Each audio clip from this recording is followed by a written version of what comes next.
কাজের ডাকে চলে গিয়েছিলাম মার্ঘেরিটায়, কিন্তু জানতাম না এই সফরটা আমাকে এমন একটা জায়গায় নিয়ে যাবে যেটা অনেক দিন মনে থেকে যাবে। মার্ঘেরিটা থেকে ভান্তে বাবা মনেস্ট্রির পথে বেরিয়ে পড়লাম। শহরের কোলাহল ধীরে ধীরে মিলিয়ে গেল, আর শুরু হলো প্রকৃতির এক অন্যরকম রূপ। সরু কাঁচা রাস্তা, দুপাশে সবুজে মোড়া চা বাগান, ছোট্ট ছোট্ট গ্রাম, বাঁশঝাড়, দূরে পাহাড়ের নীল ছায়া, আর সেই নির্মল বাতাস। মনে হচ্ছিল রাস্তার প্রতিটা বাঁক যেন নতুন একটা দৃশ্য উপহার দিচ্ছে।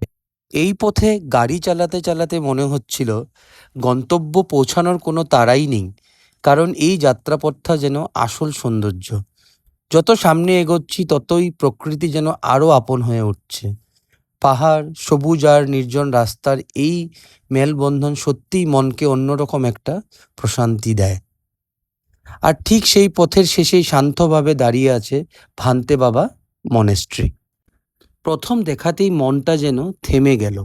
ভান্তে বাবা মনেস্ট্রি শুধু একটি দর্শনীয় স্থান নয়, এটি শান্তি, করুণা, সহমর্মিতা আর মানবতার এক সুন্দর বার্তা বহন করে। যদি কখনো মার্ঘেরিটা বা লিডোয় আসেন, এই জায়গাটা অবশ্যই আপনার ভ্রমণ তালিকায় রাখবেন। আর এমনই অজানা ভ্রমণ, লুকিয়ে থাকা সুন্দর জায়গা আর অসাধারণ খাবারের গল্প পেতে এখনই ইনস্টাগ্রামে এক্সপ্লোর উইথ অপুকে ফলো করুন। ধন্যবাদ, ভালো থাকবেন।